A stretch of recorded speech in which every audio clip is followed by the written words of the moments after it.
Fala, meus queridos, tudo tranquilo? Pessoal, hoje a gente vai resolver a prova do Enem de 2021. Você já sabe, né? O ideal seria você começar a assistir, né? Pausar o vídeo, tentar resolver, depois comparar com a minha resposta. Detalhe, ó, eu não simplesmente dou a resposta para você, tá? Então, em alguns exercícios aqui, a gente dá uma aprofundada e a gente fala de coisas que podem aparecer em outras provas do Enem, tá bom? Então, não é simplesmente a resolução que a gente vai colocar para você, não. Beleza? A gente vai comentar as questões e fazer você entender como funciona exatamente a teoria para resolver aquela questão.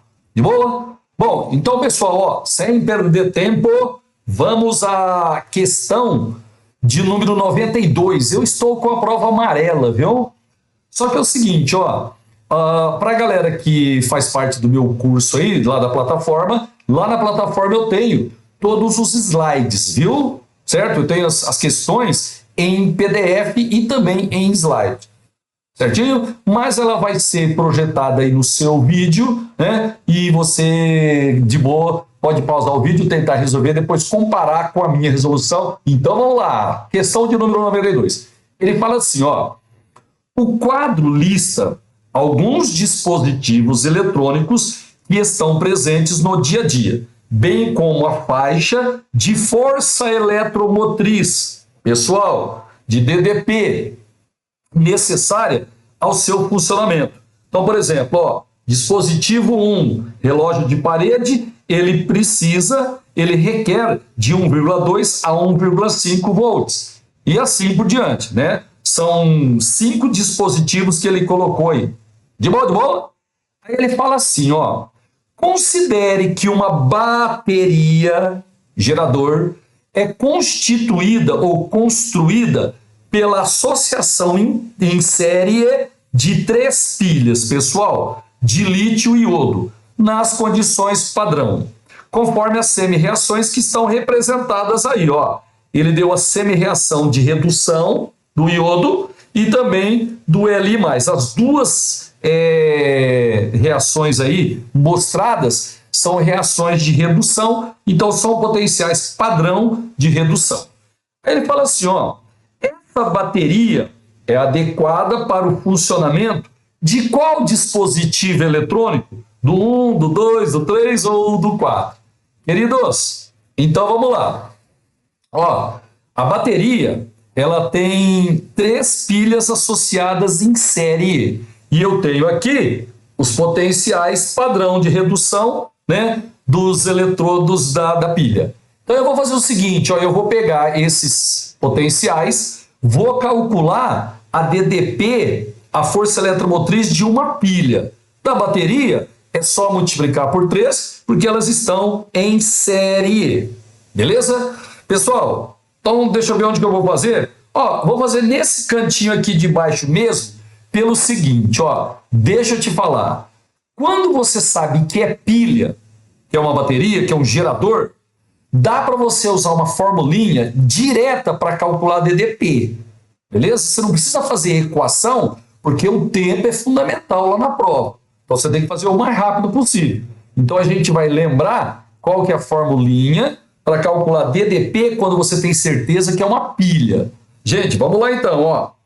A DDP da pilha, ela pode ser calculada assim, ó.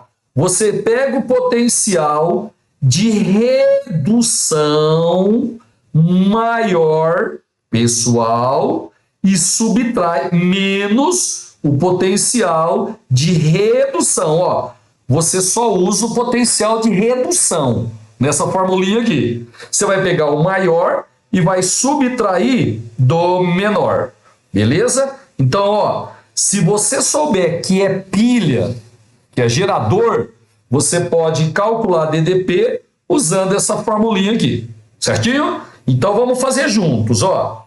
A DDP no meu exercício, ela vai ser, queridos, os 2 potenciais dados são potenciais de redução. Então, o maior potencial de redução, pessoal, mais 0,54 volt. Tá aqui. Aí você vai fazer menos... Qual que é o menor potencial de redução? Menos 3,05 volt. Tá? Então, a DDP de uma pilha, pessoal, ó, DDP de uma pilha vai ser mais 0,54 menos com menos mais 3,05. Então, a DDP de uma pilha, meus queridos, já fiz a continha aqui, ó, 3,59, ó, mais, porque é pilha, 3,59 volts. Essa é a DDP, é a força eletromotriz de uma pilha. Beleza? Só que é o seguinte, a força eletromotriz da bateria, você vai ter que pegar esse valor mais 3,59 e multiplicar por 3, porque a bateria ela tem 3 pilhas associadas em série. Pessoal, a força eletromotriz da bateria, eu já fiz a continha aqui, 3,59 vezes 3 vai dar mais 10, pessoal, 77 volt. Essa é a resposta. O que eu vou fazer agora? Agora eu vou lá nos dispositivos e ver qual deles necessita dos 10,77 volt. Gente, dá uma olhadinha lá, ó. É o quarto dispositivo 4. Ele requer de 10,5 a 10,9. Tá? Como eu calculei 10,77, aproximadamente 10,8, a resposta certa vai ser o dispositivo 4. Pessoal, dispositivo 4 está lá na letra D. Então, exercício 92, alternativa correta, letra D. Um exercício bem rapidinho. Como você sabia que era pilha, já podia usar a formulinha direto para calcular a força eletromotriz da pilha. Potencial de redução maior menos potencial de redução menor. Beleza? Queridos, agora nós vamos fazer o exercício de número 93. Galera, ele fala assim, ó, o alcoolômetro de Gay-Lussac é um instrumento destinado a medir o teor de álcool em porcentagem em volume, pessoal, VV, de soluções de água e etanol. E ele mede, né, na faixa de 0 até 100 graus Gay-Lussac. É com divisões de 0,1 graus, né, grau Gay-Lussac. Ele fala assim, ó, a concepção do alcoolômetro se baseia no princípio de flutuabilidade de Arquimedes, semelhante ao funcionamento de um densímetro. A escala do instrumento é aferida em 20 graus Celsius, sendo necessária a correção da medida caso a temperatura da mistura seja modificada, certo? Se você modificar a temperatura, se ela não for mais de 20 graus Celsius, aí você tem que fazer uma nova aferição. É representada a parte da tabela de correção de um alcoolômetro com a temperatura. Aí você tem aqui, ó, a tabela, né, aferida em várias temperaturas. Ele deu o valor a 20 graus Celsius, certo? Vamos pegar esse primeiro exemplo. Aí ele tem a aferição, ele mediu em várias temperaturas. Certinho? Beleza, pessoal? Agora, deixa eu só te lembrar uma coisinha. Deixa eu ver se eu tenho mais espaço. Não, ó, deixa eu ver. Eu vou usar esse espaço aqui mesmo. Vou lembrar uma coisinha com você. Ó, nós temos, basicamente, pessoal, 3 tipos de porcentagens na química quando a gente trabalha com soluções. Isso é muito importante, você tem que aprender esse trem aí. Ó, vamos supor que eu tenho uma solução, vou chutar um valor aqui, 20, tá? Vamos supor que ela seja 20% MM. Legal? Então, 20% MM. MM é um jeito de concentração de solução que pode aparecer nos vestibulares. Vamos supor que eu tenho uma solução 20% VV.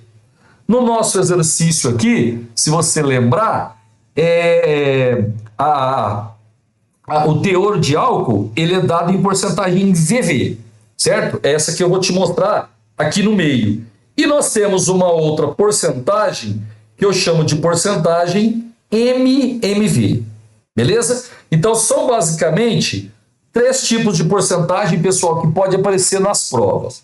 Vamos dar uma lembradinha. Ó, porcento, pessoal, significa em 100. Quando aparecer qualquer uma das 3 porcentagens, pode ter certeza que ela é calculada em 100, porcento em 100. Agora é o seguinte, ó, esse primeiro M aqui, ele sempre representa o soluto, e o segundo, ele representa a solução. Então, se eu tiver uma solução 20% MM, queridos, eu vou ter 20 gramas de soluto em 100, pessoal. Porcento em 100 gramas de solução. Joia? Então, quando for MM, é grama a grama. 20 gramas de soluto, 100 gramas de solução. Agora, se eu tiver 20% VV, aí você vai ter 20 ml de soluto, meus queridos, em 100 ml de solução. VV é volume de soluto, volume de solução. E se você tiver 20% MV, aí vai ser 20 gramas de soluto. Ó, o primeiro valor aqui é do soluto e ele foi dado, pessoal, ele foi dado em massa. Então você tem aqui, ó, 20 gramas de soluto e o segundo volume, no caso 100 ml de solução. Joia? Esse segundo aqui, 20% VV, ele seria 20 graus Gay-Lussac, porque a graduação Gay-Lussac ela é dada em VV, volume, tá certo? Então, no caso, eu teria 20 ml de etanol em 100 ml de solução. De boa, de boa? Queridos, a primeira aferição foi feita em 20 graus Celsius e nós tivemos uma porcentagem, deixa eu voltar aqui para você lembrar, ó, Gay-Lussac é dado em porcentagem VV, certo, moçada? Tá aqui, ó, certo? Porcentagem VV. Então, na primeira aferição aqui, ó, a 20 graus Celsius, nós encontramos 35% VV, 35 ml de etanol, né? E em 100 ml de solução. Quando a gente fez a aferição em 21 graus Celsius, nós encontramos uma porcentagem 34,6% VV de etanol, tá? Então veja que a temperatura aumentou e a gente tem um volume de etanol menor do que a 20 graus Celsius, certo? A 22 graus Celsius caiu de novo a porcentagem de etanol, ó, 34,2 significa que tem 34,2 ml de etanol em 100 ml de solução. Então veja que a temperatura está aumentando, pessoal, e está diminuindo a porcentagem de volume, né? Porcentagem em volume do etanol na solução. Beleza? Aí ele diz assim, ó, é necessária correção de medida do instrumento, pois um aumento da temperatura promove. Então eu tenho a solução, certo? Se eu mudar a temperatura, eu vou ter que fazer uma nova aferição. Porque quando eu mexo na temperatura, pessoal, veja que está mudando, né? Os parâmetros eles estão sendo mudados. Ele quer saber por que tem que fazer essa nossa nova correção. Olha lá, ó, é necessária a correção da medida, pois um aumento da temperatura promove. Queridos, me ajuda aqui, por favor. Ó, quando eu tenho um líquido qualquer, numa certa temperatura, eu tenho uma agitação molecular e esse líquido vai ocupar um certo volume. Se eu aumentar a temperatura, ó, vou aumentar a temperatura. Gente, se eu aumentar a temperatura, eu vou ter uma vibração molecular do líquido maior. Então, as moléculas vão ocupar um espaço maior. Significa que a gente vai ocupar um volume maior. Porque o líquido, numa temperatura maior, ele vai sofrer uma dilatação. Você aprende isso lá na física. Beleza? Cuidado. A massa, pessoal, é a mesma, viu? Quando você mexe na temperatura, você não mexe na massa. Só que o volume vai aumentar porque vai ter uma dilatação do líquido. Certinho? Aí ele fala o seguinte, ó, é necessário fazer uma nova correção porque você vai ter um aumento na dissociação da água. Gente, H2O no estado líquido, ela se dissocia em H+, aquoso, beleza? Mais OH-. Certinho? É assim que a água ela, né, sofre uma alta ionização. Quando a gente aumenta a temperatura, realmente, né, aumenta o kW. Realmente aumenta o grau de ionização dela. Gente, só que o volume não vai ser alterado por causa da ionização da água. Se você tiver 100 ml de água pura, vamos supor que seja pura, e tiver uma ionização, porque a temperatura modificou, o volume ele vai continuar sendo exatamente o mesmo. Aí na letra B, ele fala porque vai ter um aumento da densidade da água e do álcool. Gente, como é que você calcula densidade? Você calcula pegando a massa, dividindo pelo volume. Bom, é o seguinte, quando você mexe na temperatura, a massa não se modifica, a massa ela fica constante. Só que o volume ele vai aumentar, porque o líquido vai sofrer uma dilatação. Se o volume aumenta e a massa fica constante, pessoal, a densidade vai diminuir, porque a densidade e o volume são inversamente proporcionais. Então, se você aumentar a temperatura, vai ter uma dilatação do líquido, né? O volume dele vai aumentar, a densidade vai diminuir. Ó, a primeira está errada, a letra A está errada, a segunda está errada, porque vai diminuir a densidade, não aumentar. Tá? Na letra C, ele fala porque vai ter uma mudança de volume dos materiais por dilatação. Pessoal, perfeito. Quando você aumenta a temperatura, o líquido ele vai sofrer uma dilatação, vai mexer, vai mudar o volume. Se vai mudar o volume, vai alterar a densidade, então você tem que fazer uma nova aferição. Então você tem que corrigir, tem que fazer uma correção da medida do instrumento. Então a letra correta, letra C. Aí ele fala assim, ó, na letra D, tem que fazer uma nova aferição porque vai aumentar a concentração de álcool durante a medida. Pessoal, errado. A gente está vendo aqui, ó, que à medida que a temperatura aumenta, a concentração do etanol ela está diminuindo. Beleza? Então a letra D está errada. Na letra E, ele fala assim, ó, porque vai ter uma alteração das propriedades químicas da mistura álcool e água. Pessoal, errado! Você tem uma mistura. Essa mistura não vai ter reação química, você não vai modificar as fórmulas. Então você não tem um fenômeno químico, uma reação química. Você tem um fenômeno físico, dilatação, fenômeno físico. Então, não ocorre alteração nas propriedades químicas errado. Aumento da concentração, eu vi que estava errado. Alteração nas propriedades químicas errado também. Então, realmente, a letra correta para o exercício, deixa eu ver, 93, alternativa letra C. Muito legal esse exercício aí. Tá joia? Vamos agora ao próximo exercício, meus queridos. Ele fala assim, ó, o Prêmio Nobel de Química de 2000 deveu-se à descoberta e ao desenvolvimento de polímeros condutores. Esses materiais têm ampla aplicação em novos dispositivos eletroluminescentes, os LEDs, células voltaicas, etc. Uma propriedade-chave, pessoal, de um polímero condutor, presta atenção no comando, ó, uma propriedade-chave de um polímero condutor é a presença de ligações duplas conjugadas. ao longo da cadeia principal do polímero.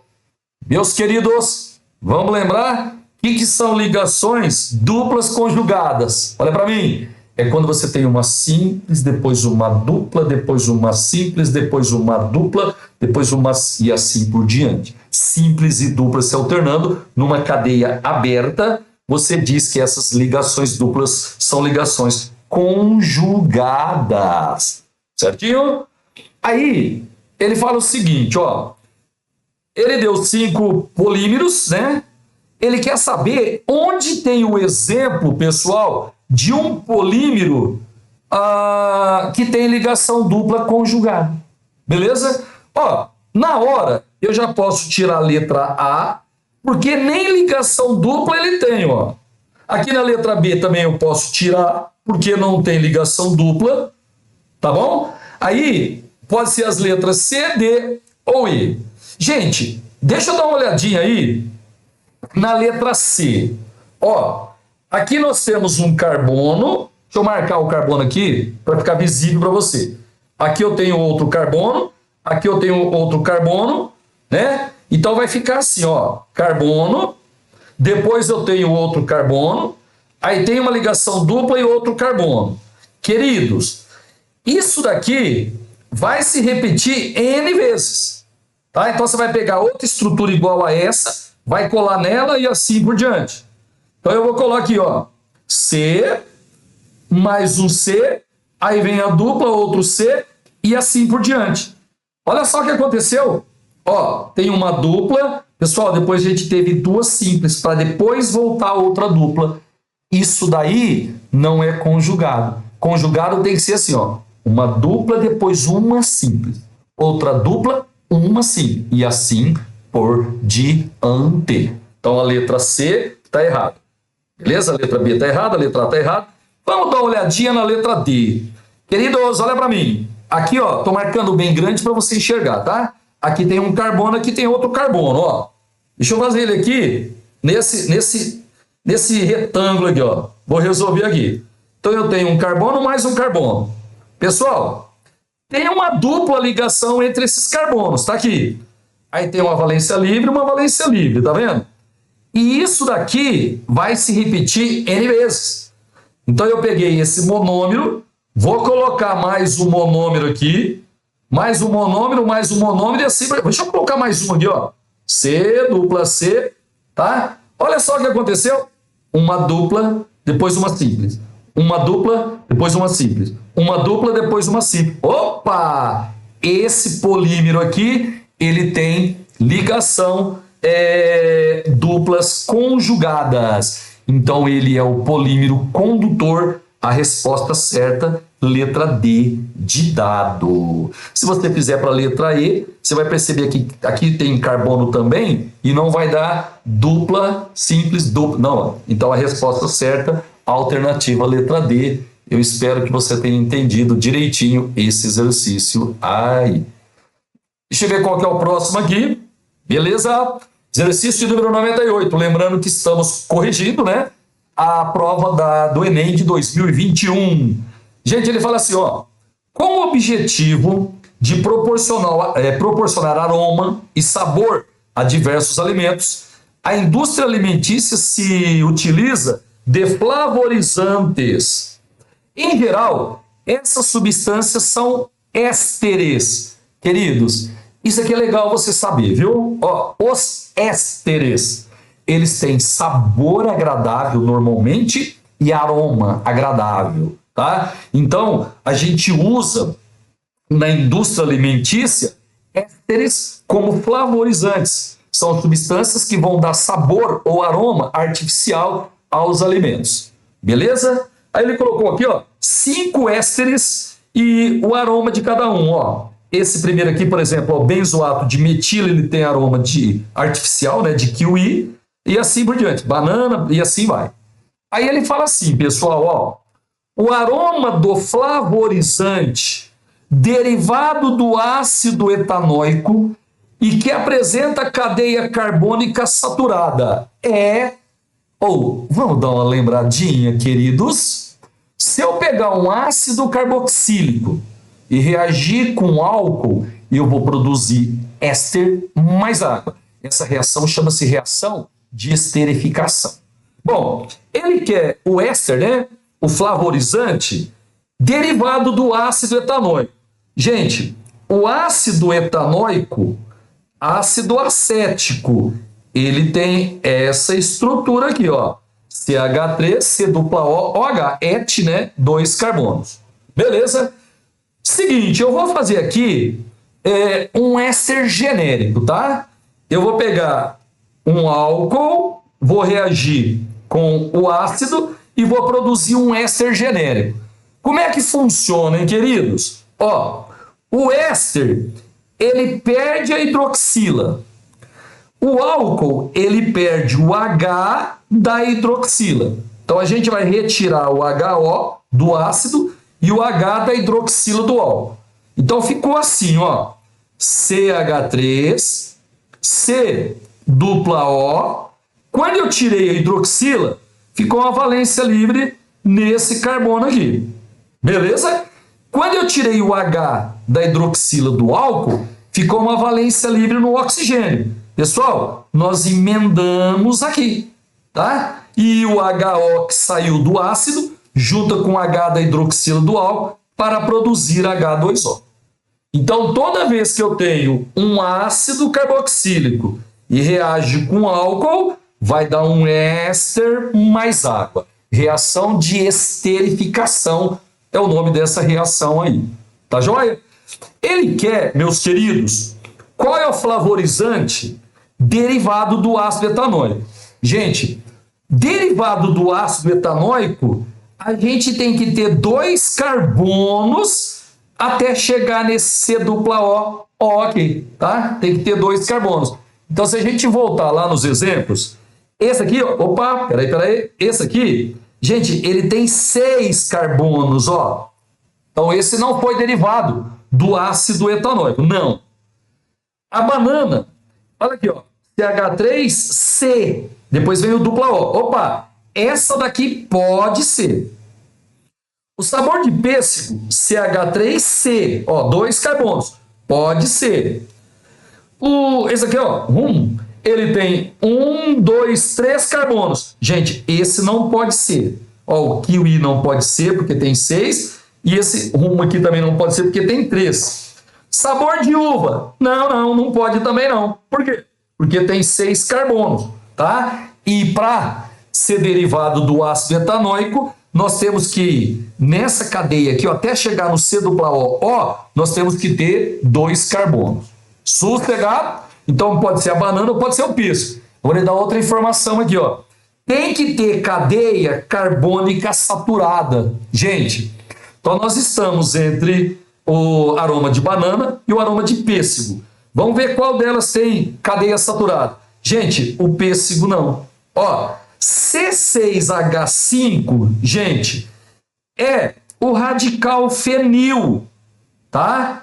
C6H5, aqui, ó, no pêssego, C6H5, é o radical fenil. Ah, mas cuidado, hein, ó. Aqui, agora que eu vi, ó, tem um CH2, ó.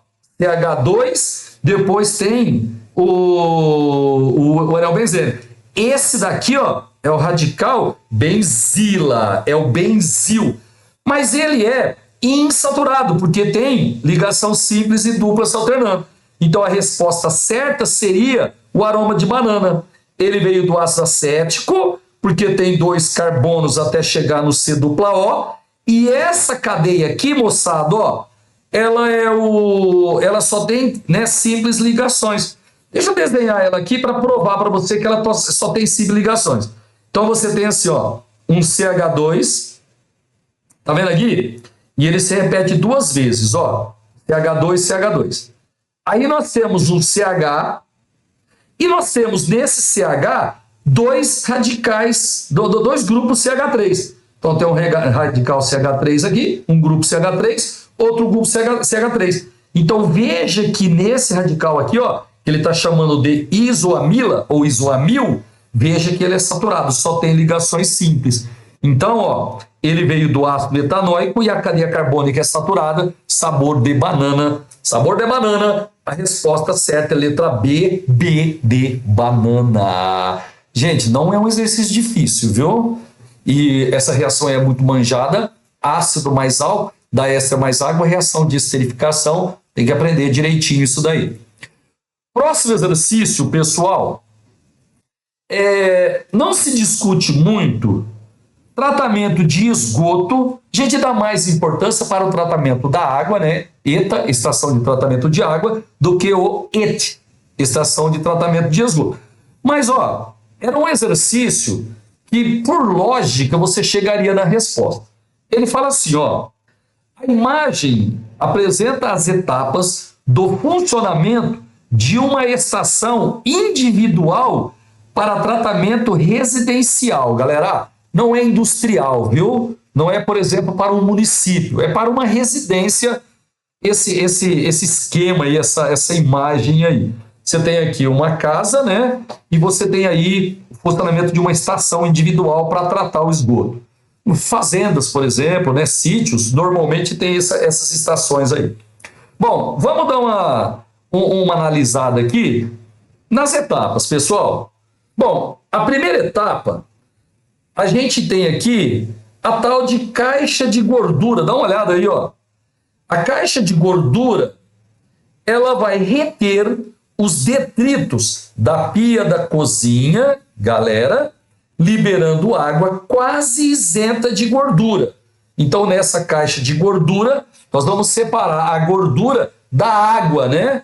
Proveniente lá da pia, né? Detritos de pia e de cozinha. Certinho?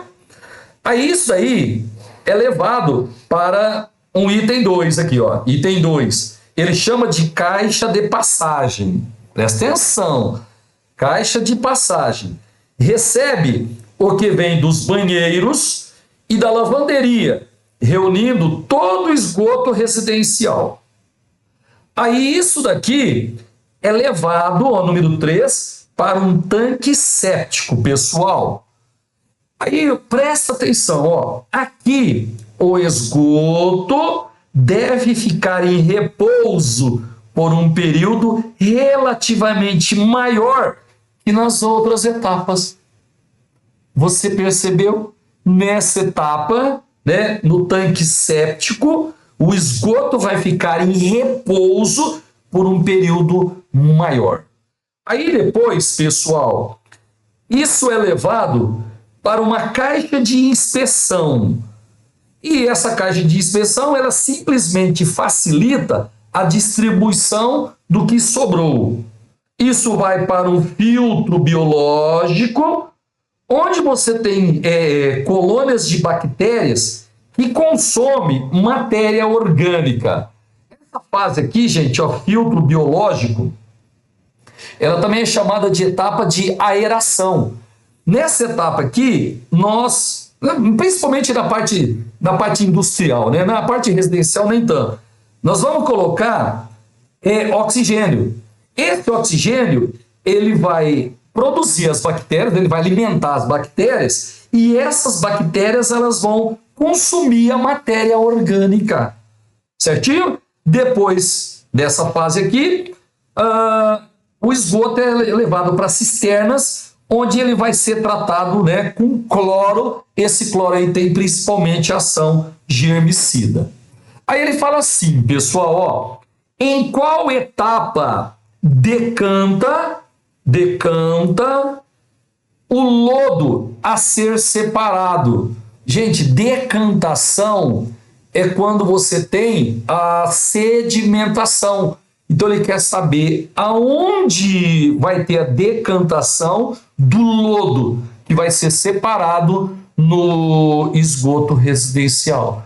Meus queridos, onde você acha que vai ter a sedimentação, a decantação do lodo? Galera, lá no tanque séptico, onde ele vai ficar em repouso por mais tempo. Esse repouso por mais tempo é justamente para ele poder sedimentar, tá? Então, acabou, assim, por lógica, tornando-se o exercício até de boa. A resposta certa, né? Letra C. Deixa eu ver que exercício que é esse. É a questão de número 101 da prova amarela. 101, alternativa letra C. Pessoal, letra C, olha lá, ó. Beleza? Deixa eu ver como é que ele chamou lá. Olha lá, ó, lá no tanque séptico, a gente vai ter a deposição, a sedimentação do lodo. Certinho? Então, essa foi a questão de número 101. Queridos, agora, exercício de número 103. Deixa eu dar só uma olhadinha aqui. Essa questão aqui, ela suscitou, né, umas divergências aí, tá bom? Teve uma polêmica nessa questão aqui. Ele fala assim, ó, a icterícia, popularmente conhecida por amarelão, é uma patologia frequente em recém-nascidos. Um bebê com icterícia não consegue metabolizar e excretar de forma eficiente a bilirrubina. Com isso, o acúmulo dessa substância deixa-o com a pele amarelada. A fototerapia é um tratamento da icterícia neonatal, que consiste na irradiação de luz no bebê. Uma curiosidade, eu tive um conhecido que teve um bebezinho, né, que teve esse probleminha, e ele teve que fazer esse tratamento lá em Franca, uma cidade perto aqui de Uberaba. Aí ele diz assim, ó, na presença de luz, a bilirrubina é convertida no seu isômero lumirrubina, que por ser mais solúvel em água, é excretada pela bile pela urina. A imagem ilustra o que ocorre nesse tratamento. Pessoal, então nós temos aqui a bilirrubina. Ela vai receber uma radiação e ela vai se transformar na lumirrubina. Beleza?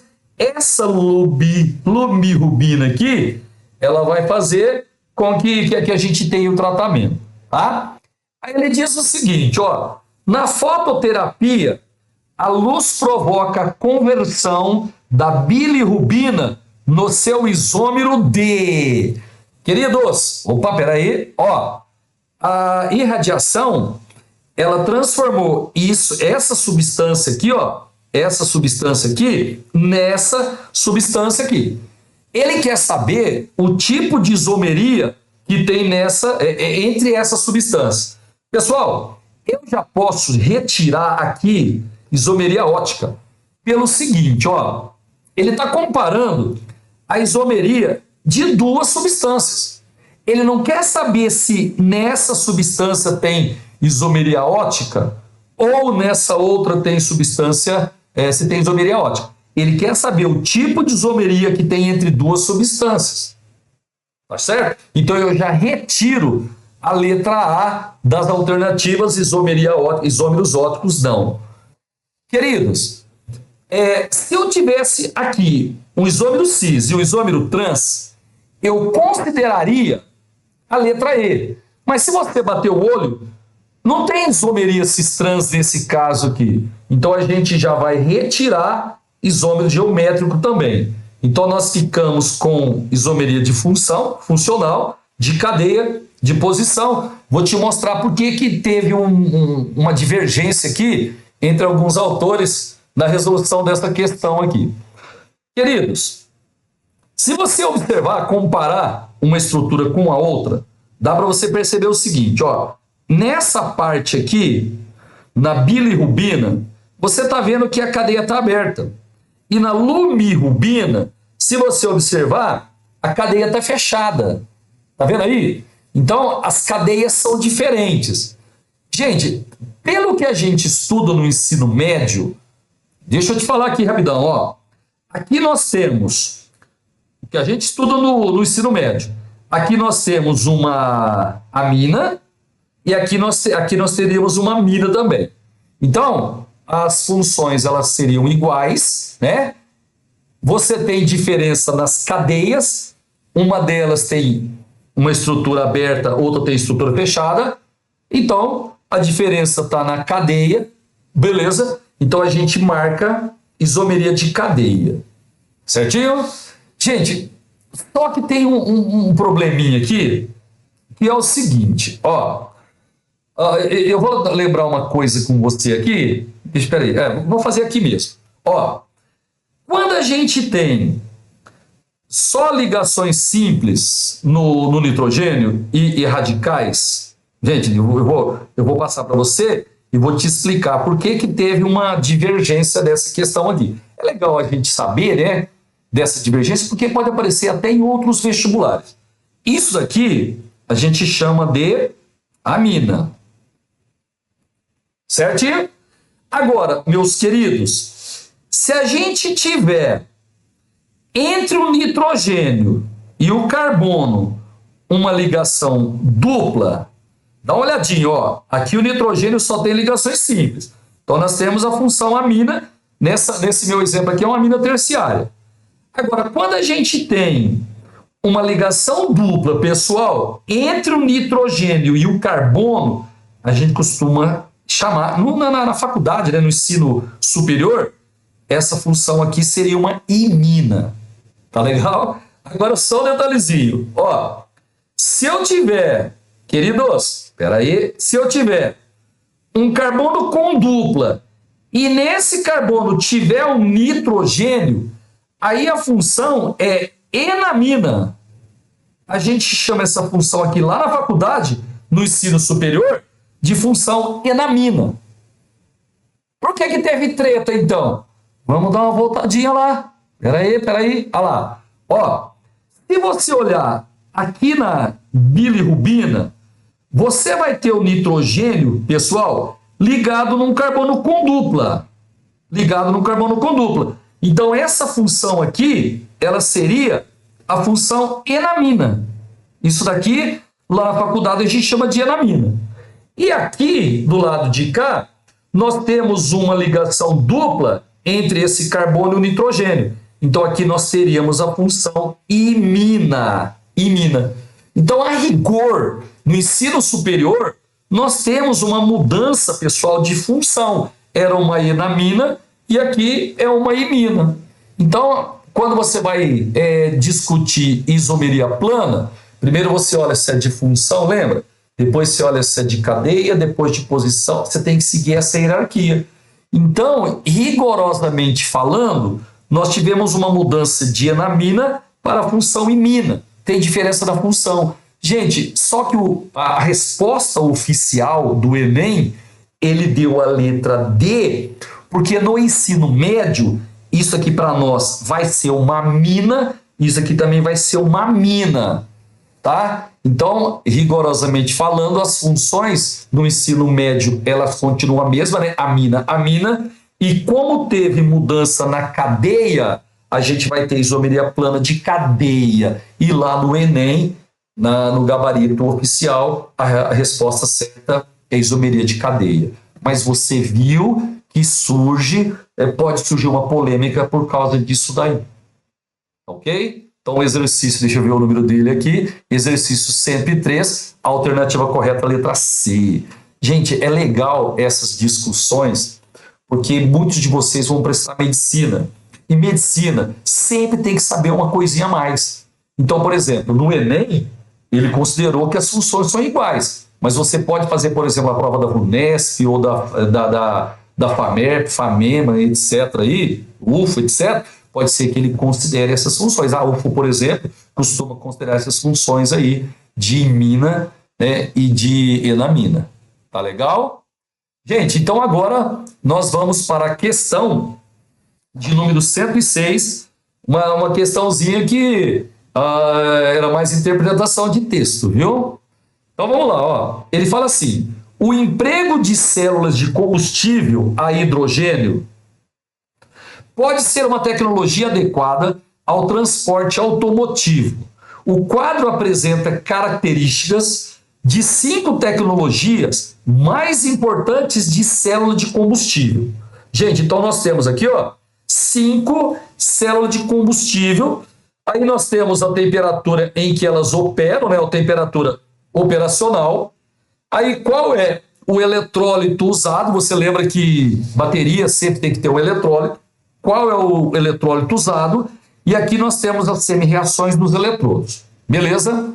Aí ele diz o seguinte, ó, gente, presta atenção, interpretação de texto. Ó, testes operacionais com esses tipos de células têm indicado que as melhores alternativas para os veículos são aquelas que operam, presta atenção, em baixos níveis de energia térmica. Pessoal, temperatura baixa, baixos níveis de energia térmica. Dá uma voltadinha lá, gente, ó, uma voltadinha. Cara, olha essa célula de combustível, a última aqui, ó. Ela trabalha em 600 a 1000 graus Celsius.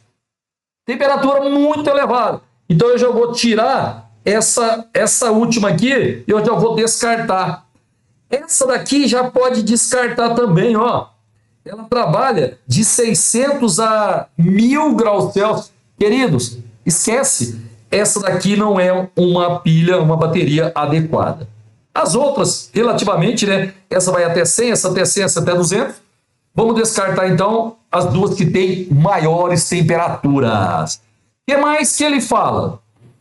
São formadas por membranas de eletrodos poliméricos. Então, o eletrólito, pessoal, ele tem que ser um polímero.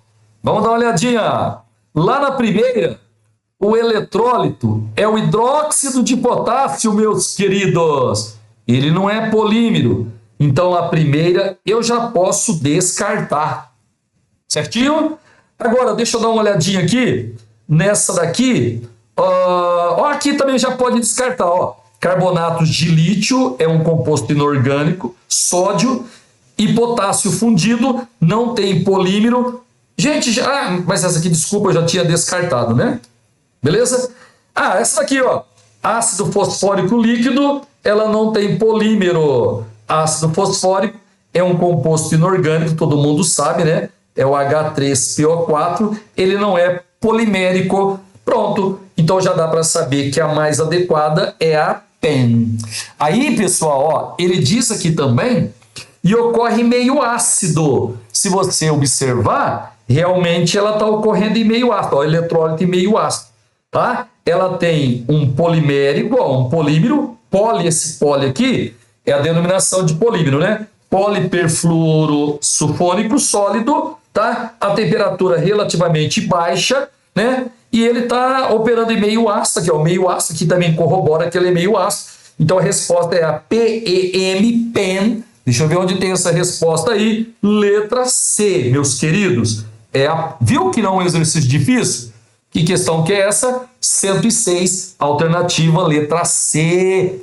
Gente, tá vendo? Não é, a prova não foi assim tão complicada. 2021 foi uma prova bem de boa, né? E eu espero que você esteja entendendo a nossa resolução aí, sem perder tempo. Vamos para uma outra questão. Questão de número 107. Ele fala assim, ó. Considere a tirinha na situação em que a temperatura do ambiente é inferior à temperatura corporal dos personagens. Opa! A temperatura do ambiente é inferior à temperatura corporal dos personagens. Vamos dar um exemplo, ó. Vamos supor que aqui eu tenho um personagem, certinho? E ele está falando que a temperatura do ambiente é inferior. Então, vamos supor que a temperatura dele, sei lá, né? 36,5 graus Celsius. E o ambiente, sei lá, vamos colocar aqui 25 graus Celsius. É isso mesmo, ó. A situação em que a temperatura do ambiente é inferior à temperatura corporal. Vamos dar uma olhadinha aqui na tirinha. Tá quente hoje, né? Um deles fala. Aí o outro, é mesmo. Mas o que me incomoda mesmo é a umidade. Você não gosta de umidade? Aí o menininho pergunta aqui. Aí ele fala assim, ó, não mesmo. Então, salta correndo. Aí, pessoal, ele vai falar assim, ó. O incômodo mencionado pelo personagem da tirinha deve-se ao fato de que, em dias úmidos... Então, vamos dar uma lembradinha aqui, ó. E nós temos o personagem, beleza? E o que incomoda é o dia úmido. Então, alta umidade no ambiente. Então você tem aqui, ó, muitas moléculas de água, porque a porcentagem, a umidade do ar, ela está muito grande. Certinho, pessoal? Isso está incomodando ele. Aí ele fala assim, ó, o incômodo mencionado, né, em dias úmidos. Então, o incômodo pelo personagem deve-se ao fato de que em dias úmidos a temperatura do vapor presente no ar é alta. Galera, a temperatura do vapor, ela depende da temperatura do ambiente. Tá? Se o ambiente tiver em equilíbrio térmico, a temperatura do vapor vai ser exatamente igual à temperatura do ambiente. Tá? Só para lembrar, a gente está supondo que a temperatura dele é 36,5 graus Celsius, chutando o valor aí, e aqui no ambiente a temperatura a gente está supondo que seja 25 graus Celsius. Certinho? Aí, o suor apresenta maior dificuldade para evaporar do corpo. Queridos, olha para mim, olha para mim. Ó, a gente tem uma quantidade muito grande de vapor d'água no ambiente. Queridos, o vapor, o suor, ele vai ter o líquido, a água no estado líquido, se transformando em água a vapor, né? O suor é isso. Você vai suar, depois esse suor, ele vai evaporar, tá? Ele vai vaporizar. Gente, se você tem uma alta umidade de ar, esse ar aqui já tem uma quantidade de água muito grande. Esse ar aqui, ele já está saturado, vamos dizer assim, de água. Então, para você produzir mais água, é mais difícil, tá? Então, nesse dia, o suor apresenta maior dificuldade para evaporar. Perfeito, a resposta certa é a letra B. Por quê? Porque como tá a umidade já tem, né? Já está muito grande, o dia está muito úmido, você tem muito vapor d'água, né, no ambiente. Para formar mais vapor é mais difícil. Então o suor tem maior dificuldade para evaporar do corpo. Essa é a resposta letra B. Certinho? Então o exercício, deixa eu dar uma olhadinha aqui. 107, alternativa correta, letra B de bola. Pessoal, na letra C, a taxa de absorção da radiação pelo corpo pode ser maior. Não tem dado nenhum, né? Não tem hipótese nenhuma para você trabalhar com radiação, nada a ver. O ar torna-se mal condutor. Queridos, realmente o ar, se você tiver maior quantidade de água, né? A água é má condutora, mas não tem nada a ver com o processo de liberação de calor, tá? O vapor da água presente no ar condensa-se e entra para o corpo. Não, gente, olha, ele está falando que o vapor d'água aqui ele vai condensar e vai colar no corpo da pessoa. Não, é o suor que, como tem uma quantidade muito grande de vapor no ar, o suor vai apresentar uma dificuldade para evaporar do corpo. Realmente a resposta certa é a letra B de bola. Deixa eu dar uma olhadinha agora no 108. Ele diz assim, ó, as águas subterrâneas têm sido contaminadas, pessoal, pelo uso de pesticidas na agricultura. Entre as várias substâncias usualmente encontradas, algumas são apresentadas na figura. Nós temos 5 substâncias, né, orgânicas representadas na figura aí. Aí ele fala assim, ó, a distinção dessas substâncias pode ser feita por meio de uma análise química qualitativa, ou seja, determinando sua presença mediante a adição de um reagente específico. Presta atenção, vai começar agora o comando da questão. Ó, o hidróxido de sódio, pessoal, soda cáustica, NaOH, é capaz de identificar a presença de um desses pesticidas pela reação ácido-base de Bronsted e Lowry. Deixa eu dar uma lembradinha na definição de ácido e base para Bronsted e Lowry. Gente, deixa eu pegar um exemplo qualquer aqui, ó. Eu vou pegar o HCl, vou dissolver em água, mais H2O, no estado líquido.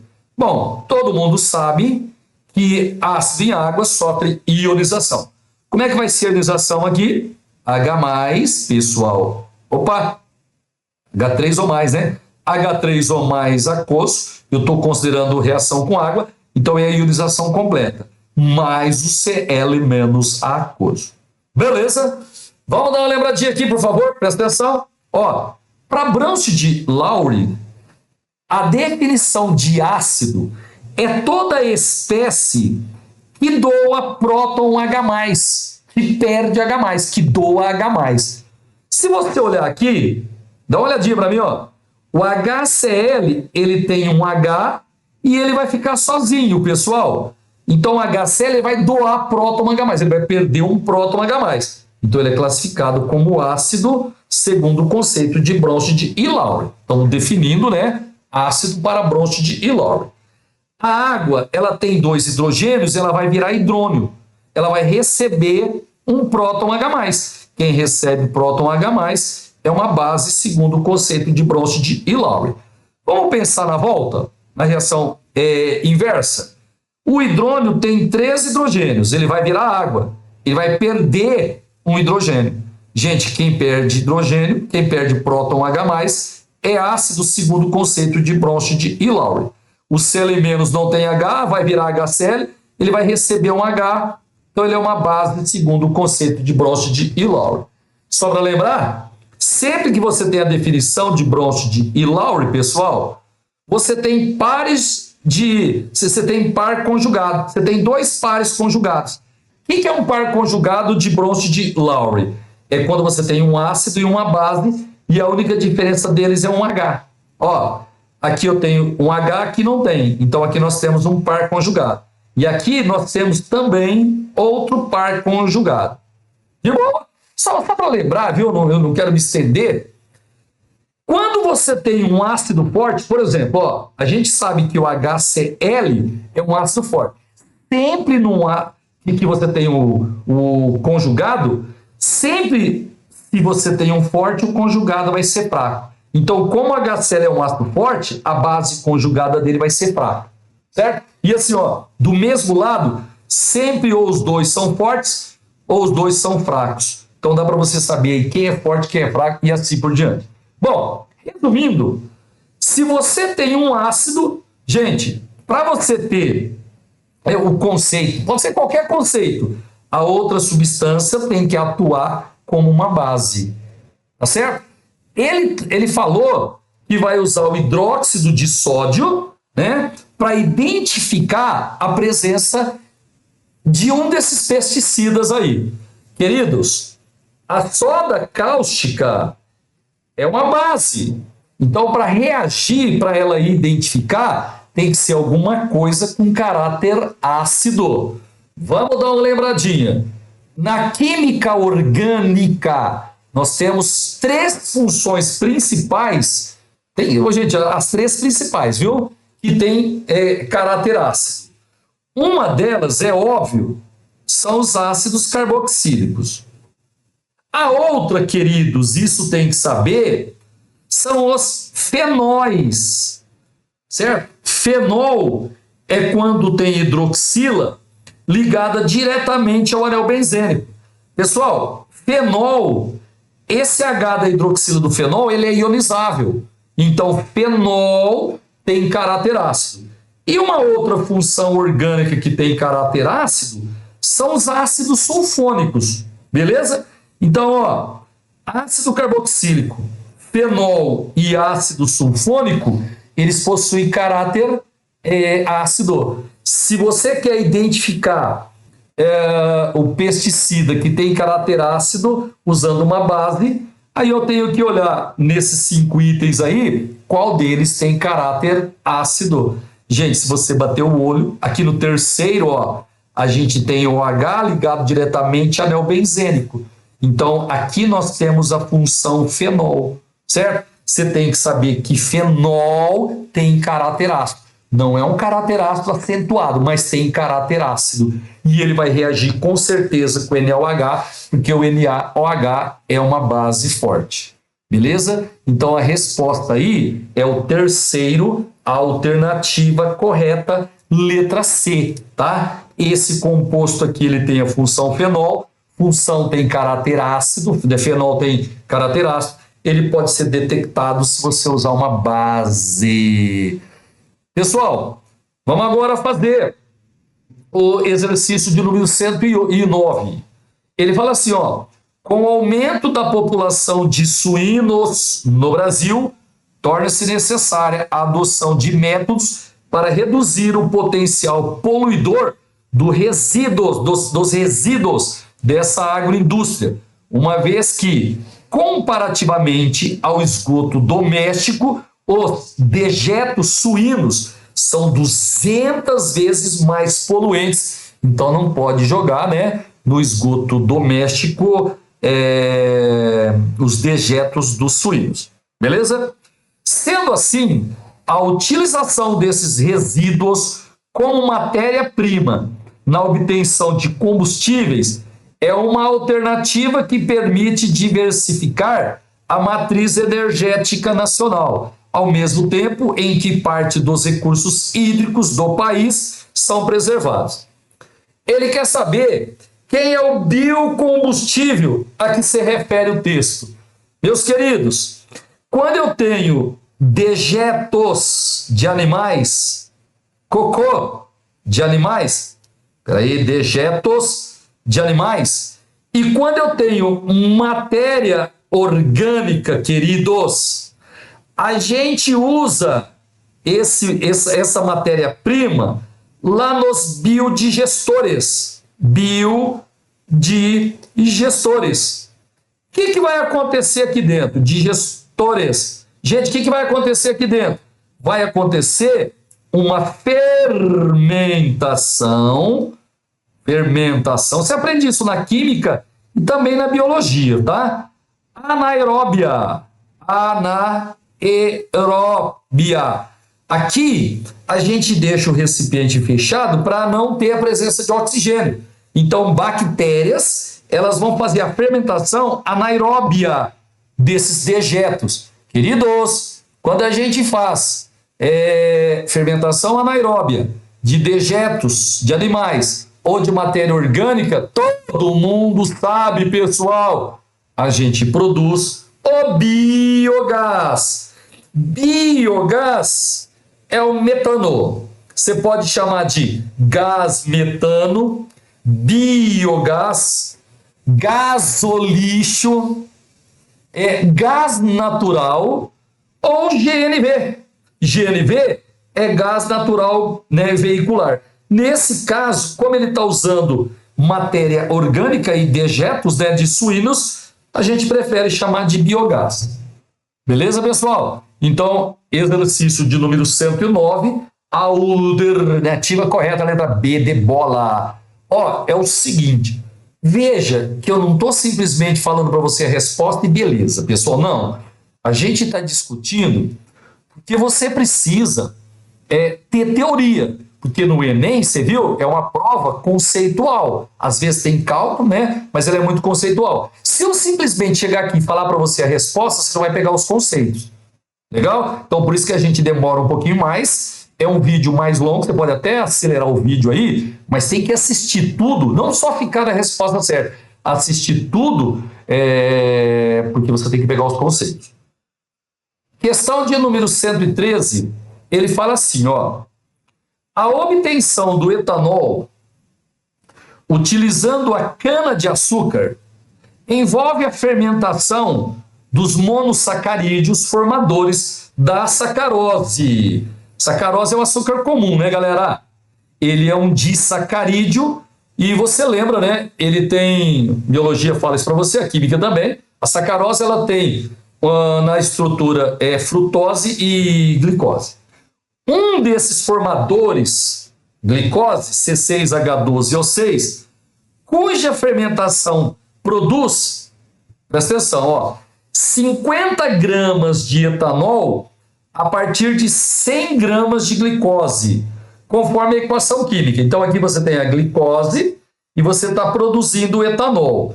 Gente, para não ter que calcular massa molar, usar tabela, etc., para você não ter que fazer o cálculo estequiométrico relacionando inicialmente o número de mols, ele já deu a proporção em massa em que as substâncias reagem. Ele está falando que se você usar 50 gramas de etanol, você vai produzir 100 gramas de... Não. Ó, você produz 50 gramas de etanol quando você usa 100 gramas de glicose. Sossegado? Aqui eu repeti a equação só para a gente lembrar.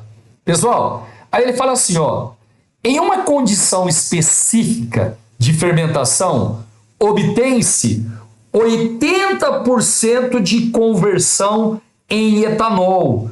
Ou seja, nessa situação aqui, o rendimento não é de 100%, você deve ter algumas perdas, você vai converter apenas 80% em etanol. Após sua purificação, ele está falando que esse etanol apresenta densidade 0,8 grama por ml. Ele fala assim, pessoal, ó, o melaço utilizado apresentou 50 quilos de monossacarídeo. Gente, monossacarídeo é glicose. Na forma de glicose, está até aqui. Ele quer saber o volume de etanol em litro que você vai obter nesse processo. Tá bom? Só para dar uma lembradinha aqui, ele fala que você vai produzir 50 litros de etanol para cada 100 gramas de glicose. Pessoal, sossegado ou não? Beleza? Aí, ele quer saber o volume de etanol, deixa eu ver. Ele quer saber o volume de etanol em litros, né? Nesse processo é mais próximo de... Queridos, aqui eu tenho a equação. Acho que eu pus ela de novo aqui. Não. Deixa eu ver. Aqui, ó. Não. Infelizmente eu não pus, mas tudo bem. Eu venho aqui e olho para você. Ó, eu tenho a glicose produzindo o etanol. E no texto ele disse para a gente que nós produzimos 50 gramas de etanol para cada 100 gramas de glicose. Então eu vou escrever aqui, ó.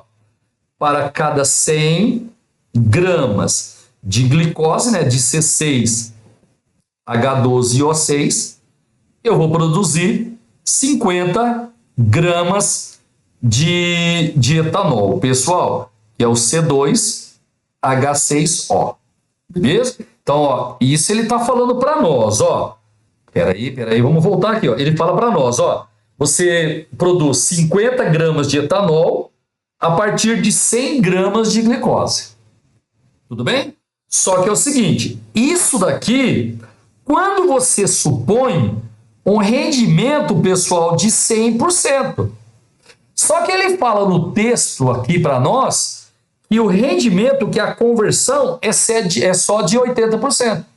Então eu vou fazer o seguinte, ó. Eu vou supor que o rendimento seja 80%, eu vou supor que o rendimento seja 100% e vou calcular a massa de etanol. Se eu conseguir calcular com o rendimento de 100%, depois eu consigo calcular para 80%. De boa? Só que ele vai usar 50 quilos de glicose, moçada. Se eu usar 50 quilogramas de glicose, aí se o rendimento for 100%, pera que eu saí daqui. Ó, se eu usar 50 quilos de glicose e o rendimento for de 100%, eu vou produzir uma massa de etanol aqui que eu vou chamar de X. De boa? Gente, o que aconteceu? Daqui para cá, ó, dividiu por 2, né? Então daqui para cá vai dividir por 2. Então esse X aqui, ele vai ser 50 dividido por 2, 25 quilogramas de etanol. Só uma pergunta. Pode colocar grama embaixo de quilograma? Pessoal, nessa regra de 3 pode, porque aqui eu só tenho unidades de massa, tá? E aí é o seguinte, se aqui é grama, aqui você tem que usar grama. Se aqui é quilograma, a resposta sai em quilograma. Então eu já sei que quando o rendimento é de 100%, essa é a massa de etanol que eu vou produzir se usar 50 quilogramas de glicose. Só que o rendimento, meus queridos, é 80%. Então, ó, para rendimento igual a 80%. Nós vamos fazer uma regra de 3. Nós vamos colocar assim, ó, rendimento, e aqui nós vamos colocar a massa de etanol, C2H6O. Ó, eu trabalhei com rendimento de 100%, beleza? A massa de etanol que eu calculei, que eu produziria, 25 quilogramas de etanol. Só que o rendimento é de 80%, então a massa de etanol, com essa conversão de 80%, eu vou chamar de Y. Pessoal, esse Y aqui vai dar 80 vezes 25 dividido por 100. Eu já fiz esse cálculo pessoal, isso dá 20 quilogramas de etanol. Só que o exercício quer o volume e não a massa. Cuidado, hein? Não vai marcar a letra B, porque aqui eu achei a massa de etanol e o exercício está pedindo o volume. Se eu voltar um pouquinho aqui, ele deu a densidade do etanol. Gente, a densidade do etanol é 0,8 grama, é por ml, deixa eu voltar lá, grama por ml, certo? 0,8 grama por ml. Só que é o seguinte, meus queridos, ó, no lugar do grama, eu posso colocar 10 a menos 3 quilos.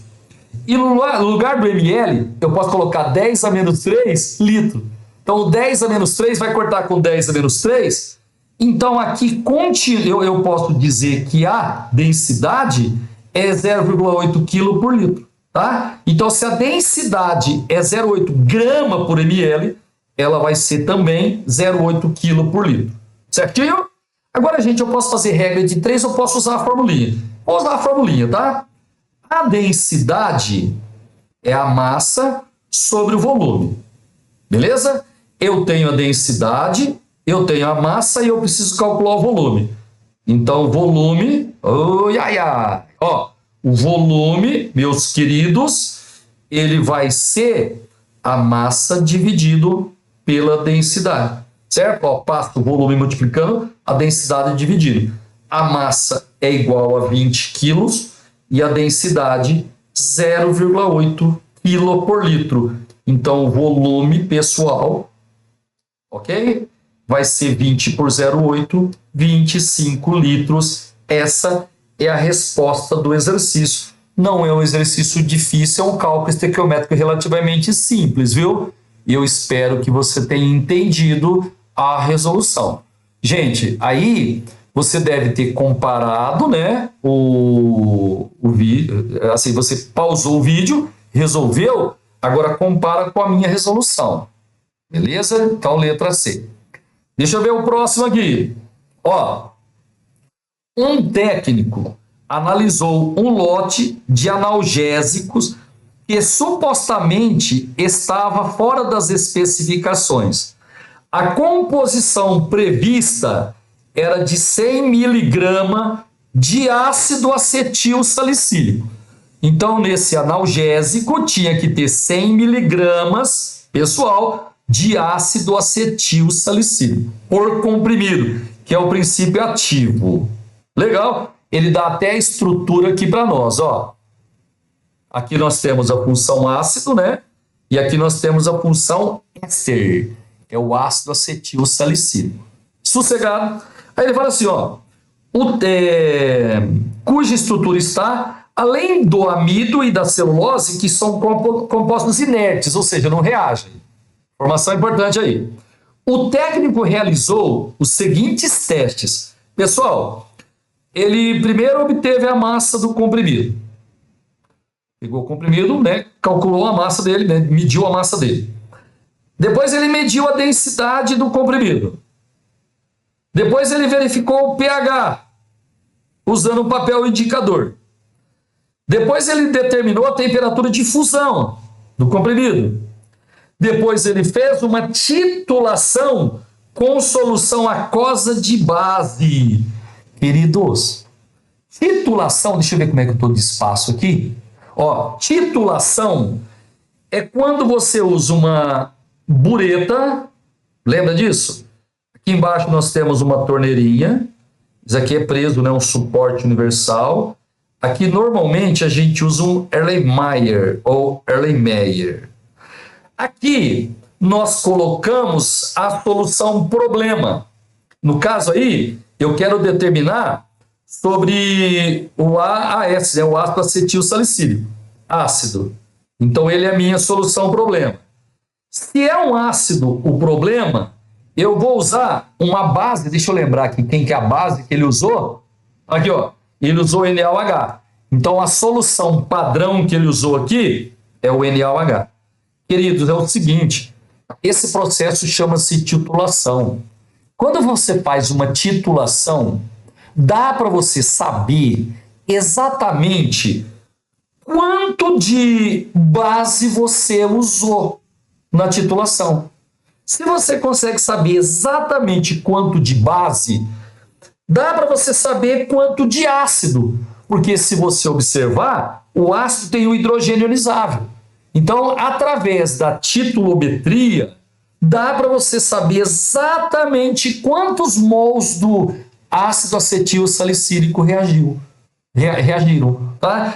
E se você conseguir saber exatamente quantos mols dele reagiram, dá para você saber, pessoal, se a massa ela bate ou não com esse resultado aqui, tá? Nesse caso aqui, quando ele fez o teste, ele percebeu que a massa do ácido foi 40% da esperada. Só que é o seguinte, a única coisa que permite que você calcule exatamente o valor da massa que reagiu é a titulometria ou titulação da solução usando uma base. Isso daí seria, né, o item 5, a titulometria. O exercício, qual que é o número desse exercício mesmo? É o 119, deixa eu ver aqui, peraí, 19, alternativa letra I, pessoal, alternativa letra I. Tranquilo? Agora, a gente vai fazer o 122, tá acabando. Ele diz assim, ó, uma escola iniciou o processo educativo para a implantação da coleta seletiva e destino de materiais recicláveis. Para atingir seus objetivos, a instituição planejou. Então, isso está sendo feito, né? Isso daqui é um processo educativo para implantar coleta seletiva de materiais recicláveis. Gente, primeira coisa que eles fizeram, sensibilizou a comunidade escolar, desenvolvendo atividades em sala e extra-classe de maneira contínua. Perfeito, hein? Então, a primeira, sensibilizar a comunidade da escola, né? Alunos, professores, funcionários, etc.,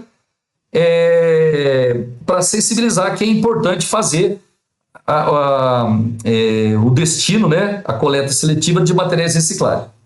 Aí, no segundo item, na segunda etapa, capacitou o pessoal responsável pela limpeza da escola para novos procedimentos adotados com a coleta seletiva. Então, agora você não pode simplesmente pegar qualquer lixo, né, e colocar tudo num único recipiente. Você tem que fazer a seleção. Então, você, no segundo item, você capacitou o pessoal responsável pela limpeza para fazer isso. Aí, depois, eles distribuíram os coletores, latão de lixo, né? De materiais recicláveis específicos nas salas, pátio e outros ambientes para você acondicionar esses resíduos que serão reciclados. Certinho? Então, primeiro você sensibilizou a comunidade da escola, depois você capacitou o pessoal, né, da limpeza, depois você distribuiu coletores para fazer essa coleta seletiva aí. Aí ele diz assim, ó, para completar a ação proposta, presta atenção, proposta no ambiente escolar, o que falta ser inserido no planejamento pessoal, letra A, realizar campanhas educativas de sensibilização em bairros vizinhos para fortalecer a coleta seletiva. Galera, isso a gente vai desprezar, porque nós estamos sensibilizando, nós estamos trabalhando um processo educativo para implantação na instituição, no âmbito escolar, tá? Então, quando ele fala realizar campanhas para sensibilizar bairros vizinhos, aí a gente já descarta esse item aí. No item B ele fala assim, ó, firmar parcerias com a prefeitura ou cooperativa de catadores para recolhimento dos materiais reciclagens e destinação apropriada. Pessoal, perfeito! Essa é a resposta certa. Ó, deixa eu te falar. Se você faz a campanha, se você treina o pessoal, se você coloca recipientes para fazer essa destinação seletiva, como é que ele fala aqui? O processo seletivo, né? Para você colocar em cada recipiente os materiais reciclados, tá certo? Aí, se você depois não pede para a prefeitura ir lá buscar esse material que você separou no recipiente que vai ser reciclado, ou uma cooperativa de catadores, se você simplesmente pega isso e coloca lá pro caminhão de lixo levar, vai ser misturado tudo de novo, tá? Então, depois que você fez, pessoal, ó, depois que você sensibilizou a comunidade, capacitou o pessoal, distribuiu coletores, você precisa firmar convênio ou com a prefeitura ou com a cooperativa para fazer esse recolhimento e fazer a destinação apropriada. Entendeu? Então a resposta é a letra B. Na letra C ele fala assim, ó, organizar visitas ao lixão ou aterro local para identificar aspectos importantes sobre a disposição final do lixo. Pessoal, não precisa ir lá no lixão, né? Você precisa ter pessoas capacitadas da prefeitura, por exemplo, ou a comunidade, que vai dar a destinação apropriada a esses recicláveis. Então a gente tiramos a letra A, vamos tirar a letra C também. Divulgar na rádio local. Errado, porque a gente está fazendo no ambiente escolar, tá? Então não precisa divulgar lá no rádio ou impresso num jornal, né? Errado. Depois, colocar recipientes coletores de lixo reciclável fora da escola. Gente, na verdade, a gente quer trabalhar no âmbito escolar. Então, fora da escola, a gente também descarta, portanto, exercício de número 122, alternativa correta, letra B. Compara a sua resolução com a minha, veja se você concorda. Gente, exercício de número 124. Ele fala assim, ó, o ciclo do cobre é um experimento didático em que o cobre metálico é utilizado como reagente de partida. Certo? Então, está aqui, ó. Aí você tem processo 1, processo 2 e até o quinto. Após uma sequência de reações, o cobre retorna ao seu estado inicial ao final do ciclo. Pessoal, aí ele fala assim, ó, a reação de redução do cobre ocorre na etapa, bem fácil esse item aqui, hein? Gente, me ajuda aqui, por favor, ó. O cobre, ele pode ter NOx mais 1 ou mais 2, ou 0, né? Quando ele está isolado sozinho, o NOx dele é 0, certo? Todo átomo isolado ou em uma substância simples tem NOx igual a 0. Então, o NOx dele inicial é 0. Aqui no sal, esse mais 2 aqui, pessoal, é o NOx do cobre que veio para cá, tá? Então, aqui o NOx é mais 2. Então, na etapa 1, o NOx saiu de 0 e foi para mais 2. O NOx aumentou. Então, na etapa 1 é oxidação. Ele quer saber onde tem redução. Sossegado? Aqui, no seu OH2, queridos, Esse 2 aqui é o NOx do cobre que veio para cá. Então, aqui o NOx do cobre continua sendo 2. Então, nessa fase aqui, nessa etapa 2 aqui, de mais 2 continua mais 2. Então, aqui não teve nem redução, nem oxidação. Agora, vamos ver essa etapa 3 aqui. Gente, nos óxidos, o oxigênio tem NOx menos 2. Toda substância eletricamente neutra. Então, aqui o cobre, ele vai ter NOx 2. Então, na etapa 3, era mais 2, continua mais 2. Não teve nem redução, nem oxidação. Sossegado. Sulfato de cobre. Gente, o sulfato, ele vem do ácido sulfúrico, do H2SO4.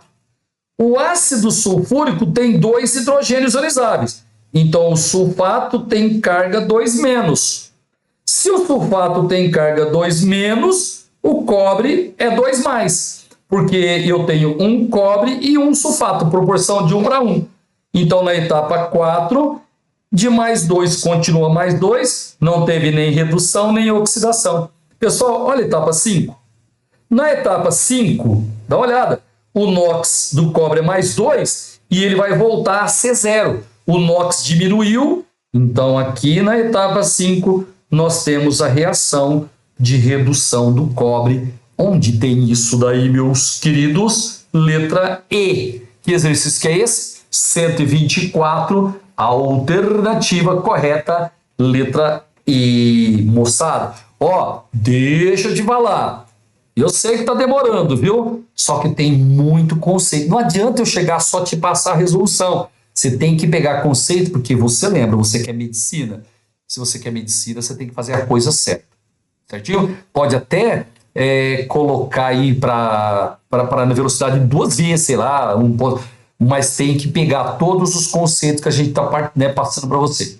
Gente, agora, próximo exercício é o exercício de número 127, um exercício bem legalzinho. Ele fala assim, ó, é possível ligar aparelhos elétricos de baixa corrente elétrica utilizando materiais comuns de laboratório no lugar das tradicionais pilhas. A ilustração apresenta uma montagem que faz funcionar um cronômetro digital. Gente, se você lembrar, dá uma olhadinha para mim aqui rapidão, ó. Aqui eu tenho o eletrodo de cobre e o eletrodo de zinco. Não sei se você lembra, mas aqui é a pilha de Daniel, tá? Pessoal, na pilha de Daniel, dá uma olhadinha aqui, ó. Deixa eu ver se tem uma diquinha aqui. Ah, aqui, ó, já peguei uma diquinha aqui. Ó, esse daqui ele está colocando como polo negativo, tá vendo? Então dá para saber que o zinco é o polo negativo, meus queridos. Se você lembrasse, na pilha de Daniel, o zinco é o potencial que sofre oxidação, tá? Então ele vai ser o polo negativo da pilha, lembra? Ó, crau e pipocar. Toda vez que tem uma pilha, você pode lembrar do crau e do pipocar. Ó, no cátodo é redução, no ânodo é oxidação. E na pilha, positivo é o cátodo, certo? Então, ó, o cobre é o polo positivo, o zinco é o polo negativo. Deixa eu colocar uma bolinha aqui. Polo positivo, polo negativo, e aqui é o polo positivo. Ou seja, as duas pilhas de Daniel estão ligadas em série, né? Ó, negativo, positivo, negativo, positivo. Pessoal, as pilhas, elas geram, são geradores. O voltímetro, ele vai mudar, ele vai marcar DDP, né? No caso aqui, 2,20 volts. Se você lembrar, a pilha de Daniel, né, gente? Tem aluno que lembra, né? Não precisava lembrar nesse caso, não, mas é mais 1,1. Como você usou duas pilhas em série, a DDP, né, o voltímetro está medindo 2,2.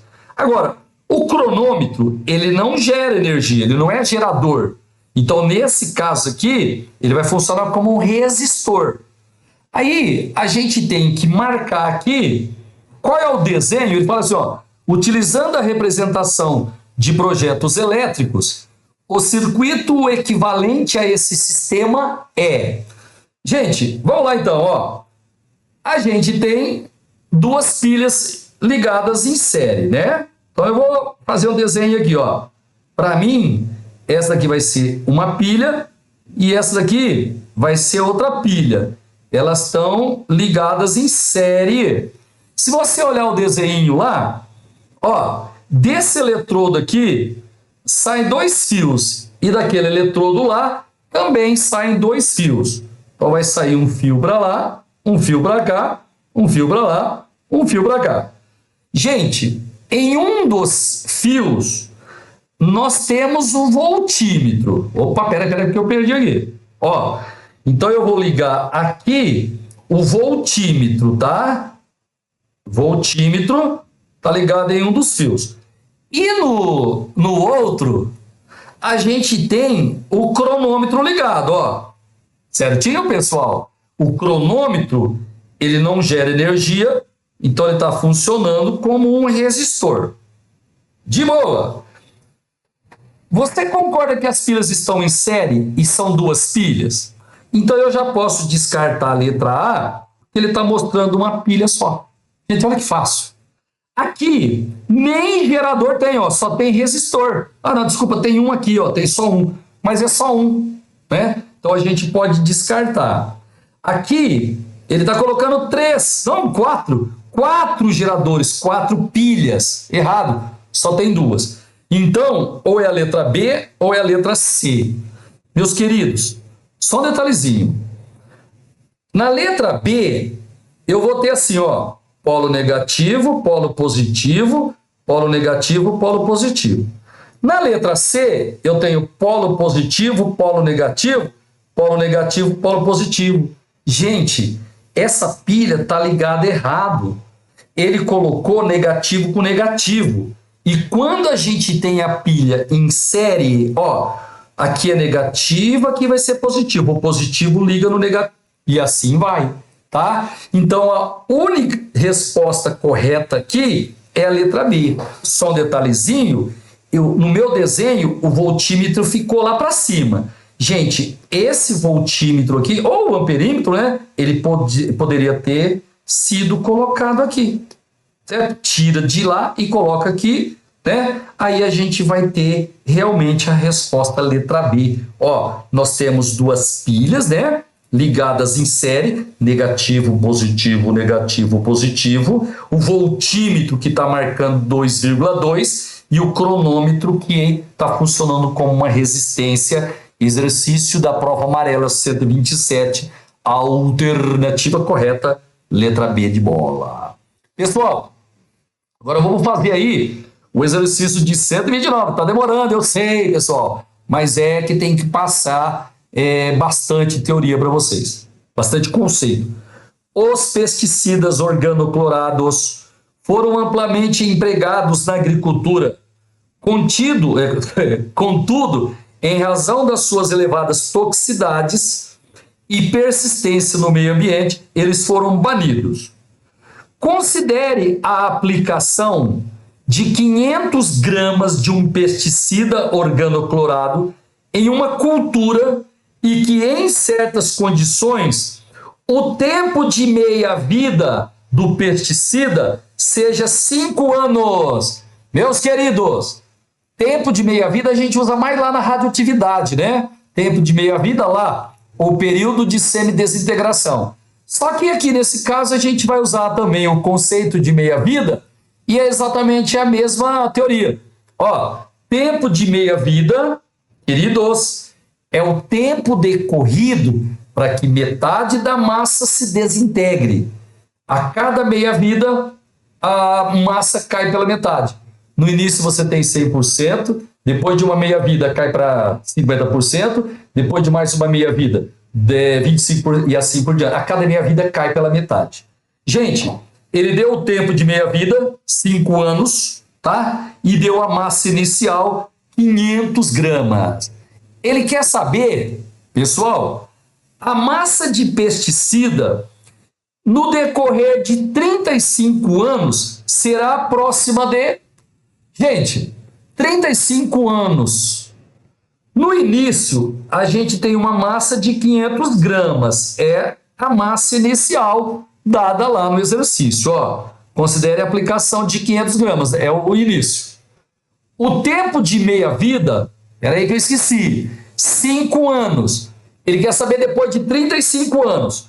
Então é o seguinte, ó, depois de uma meia-vida, depois de 5 anos, vai cair pela metade.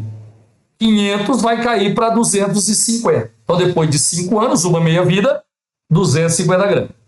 Depois de mais 5 anos, vai cair, já fiz a continha aqui, ó, metade de 250, 125 gramas. Pessoal, já se passaram 10 anos. Ele falou em 35, então tem que continuar. Mais uma meia-vida. 125 dividido por 2 é metade, 62,5. Aí, mais uma meia-vida, mais 5 anos. 62,5, 31,25. A cada meia-vida cai pela metade.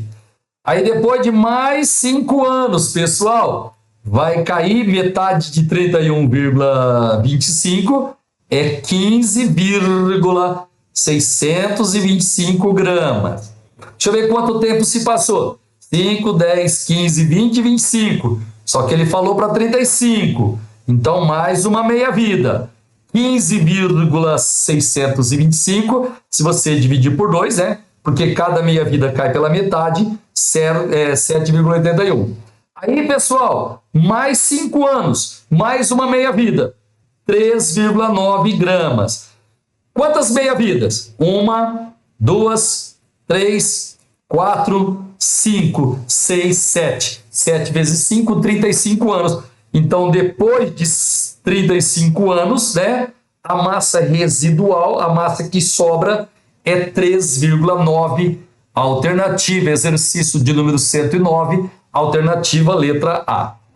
Pessoal, lembra que eu falei que conceito é importante. Você viu que eu fui fazendo de 5 em 5 anos, porque a meia-vida é de 5 anos. Só que tem uma formulinha que você pode usar se quiser. É assim, ó. A massa final, ela é igual à massa inicial dividido por 2 elevado a x.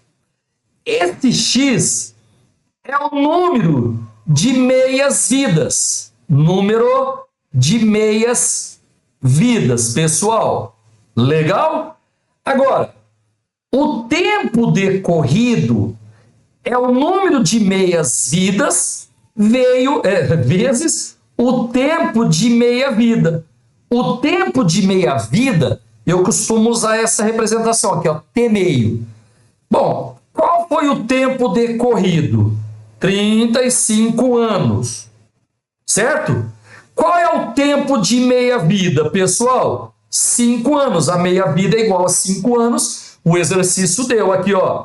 Tempo de meia-vida, 5 anos. Então, dá para você calcular, meus queridos, dá para você calcular, calma, dá para você calcular esse x aqui, que vai ser o número de meias-vidas.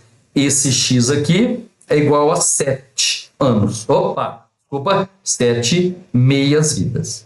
Certinho? Então, ó, em 35 anos, como a meia-vida é igual a 5 anos, se passaram 7 meias-vidas. Então, a massa final, ela vai ser 500 gramas, que é a massa inicial, dividido por 2 elevado a 7. Esse 7 é o número de meias-vidas. Pessoal, 2 elevado a sétima potência, já fiz a continha aqui, é 128.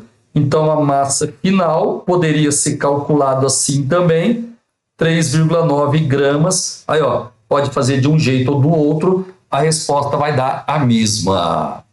Pessoal, agora, exercício de 131. Tá acabando, pessoal. Calma que tá acabando. Ó, a simples atitude de não jogar direto no lixo ou no ralo da pia o óleo da cozinha pode contribuir para a redução da poluição ambiental. Então, ao invés de você descartar óleo na pia da cozinha, tá? Se você não descartar, você já está ajudando, né? Está contribuindo para a redução da poluição ambiental. Mas o que fazer com o óleo vegetal que não será mais usado? Não existe um modelo ideal de descarte, mas uma alternativa simples tem sido reaproveitá-la para fazer sabão. Para isso, são necessários, além do próprio óleo, água e soda cáustica. Pessoal, com base no texto, a reação química que permite o reaproveitamento do óleo vegetal é denominada... Nossa, essa daqui era muito fácil, hein? Você não vai produzir sabão. Olha lá, pessoal, ó, fazer sabão. Para fazer sabão, você tem que usar uma reação de saponificação. Muito fácil. Tá bom? Deixa eu só dar uma lembradinha aqui. Eu sei que você está com pressa, né? Mas eu vou lembrar aqui. Ó, óleo, pessoal, ou gordura são ésteres vindos... Peraí, que eu fiz errado aqui. Tá? Para não demorar para apagar. CH2O, C, dupla O, radical. É um óleo e gordura são triésteres, tá? O, C, dupla O, radical. Aqui, mais um grupo funcional, CH2, O, C, dupla O, R. Beleza? Então, ó, isso daqui representa, é um triéster. Essa cadeia aqui é longa, ela veio de um ácido graxo. Então, isso aqui representa um óleo ou uma gordura. No caso do exercício, representa um óleo. Ele diz no texto que, além do óleo, a gente usa água e usa soda cáustica. Pessoal, quando eu usar água, eu vou promover... Ó, se eu usar água, eu vou promover a hidrólise do éster. E também eu vou usar a soda cáustica. Beleza? Bom, quando um éster sofre hidrólise, a ligação que quebra é a ligação entre o C do dupla O e o O. Essas ligações, elas quebram. Então, você vai produzir isso daqui, ó. CH2, O, valência livre. CH, fazer um C maior aqui, O, valência livre. E aqui um CH2, O, valência livre. Mas, galera, você está vendo que você tem 3 partes iguais aqui? Então, você pode escrever assim, ó, 3, né? E eu vou rebater isso para a direita. Então, era C dupla O R, eu vou colocar R, C dupla O. Aqui vai ter uma valência livre. Certinho? Quando você hidrolisa o éster, no caso o óleo ou a gordura, você vai produzir o glicerol. Tá? É o propanotriol, glicerol ou glicerina. E você vai produzir um ácido carboxílico. Aqui, ó, vai dar C dupla O, OH. Gente, só que nós estamos fazendo a reação em presença de uma base. Então, o ácido produzido vai reagir com a base. Sai o H+ do ácido, fica negativo. Entra o Na+ da base, aí o H que saiu junta com o HO e produz água. Isso daqui é um sal, pessoal, de ácido carboxílico de cadeia longa. Nos óleos, nos óleos e nas gorduras, a cadeia tem de 10 a mais, né? 10 ou mais carbonos. Então, isso aqui é um sal de ácido carboxílico de cadeia carbônica longa. Ácido de cadeia longa é chamado de ácido graxo. Então, aqui é um sal de ácido graxo. Gente, sal de ácido graxo é um sabão. Então, nesse caso aqui, nós produzimos sabão, a gente chama reação de saponificação. Sossegado? Beleza? Bom, agora tem, deixa eu ver, 133. Último exercício, pessoal. Último, depois acabou. Então, vamos resolver o último exercício aqui. Ó, no cultivo por hidroponia, são utilizadas soluções nutritivas contendo macronutrientes e micronutrientes essenciais. Além dos nutrientes, o pH é um parâmetro de extrema importância, uma vez que ele, né, o pH, afeta a preparação da solução nutritiva e a absorção dos nutrientes pelas plantas. Para o cultivo de alface, valores entre 5,5 e 6,5 levemente ácidos são ideais para o seu desenvolvimento. As correções de pH são feitas pela adição de compostos ácidos ou básicos, mas não devem introduzir elementos nocivos às plantas. Na tabela são apresentados alguns dados da composição da solução nutritiva de referência. Deixa eu dar uma olhadinha aqui, ó. Essa daqui é a nutritiva de referência, pessoal. Legal? E a de baixo, opa! E essa daqui do ladinho foi a solução preparada. Beleza? Então nós temos a de referência e nós temos a preparada. Também é apresentada a composição de uma solução preparada por um produtor de cultivo. Então, ó, essa é a referência, essa daqui é a solução que o produtor preparou. Aí ele fala assim, queridos, para a correção do pH, a solução nutritiva preparada, esse produtor pode empregar uma solução de, meus queridos, a referência, ela tem que ter pH de 5,5 a 6,5. Só que o produtor preparou uma solução de pH 4,3. Gente, a solução que ele preparou está muito ácida, 4,3. Você tem que diminuir a acidez. Você tem que aumentar o pH até chegar no valor de referência. Ei, para você aumentar o pH, você tem que usar alguma coisa com caráter, caráter básico, né? Aí vamos ver o que nós temos.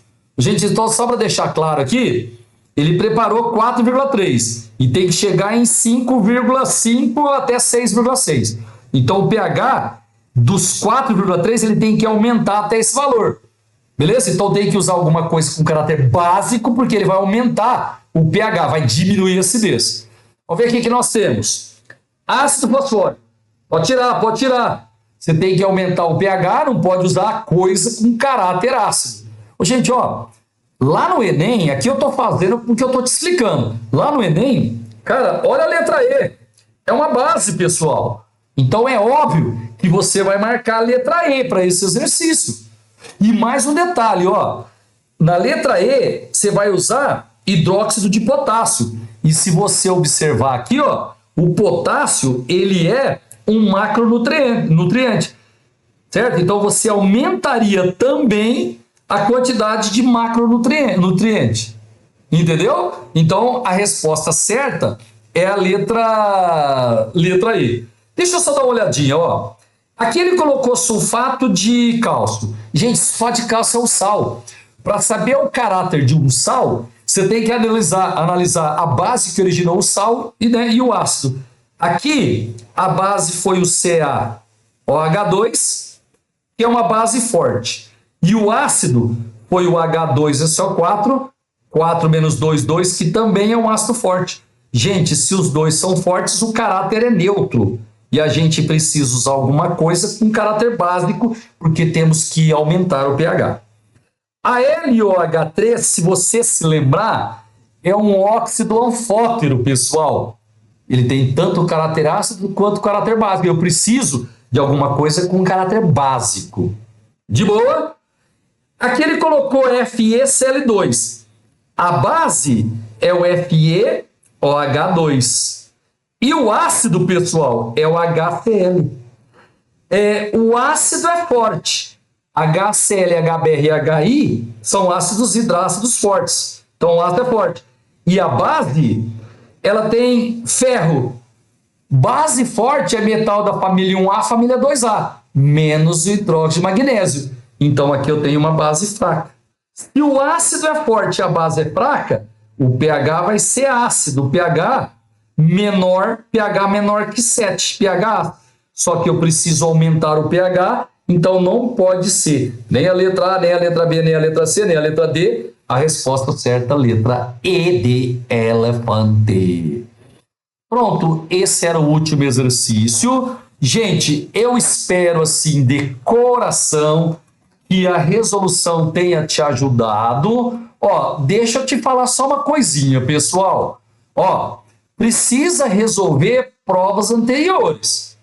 Os alunos da minha plataforma, eu vou, sei lá, vou resolver umas 10 provas do Enem até o final do ano. Vou pegar PPL, o Enem normal e assim por diante. Tem que resolver. Mas assim, ó, aquela diquinha.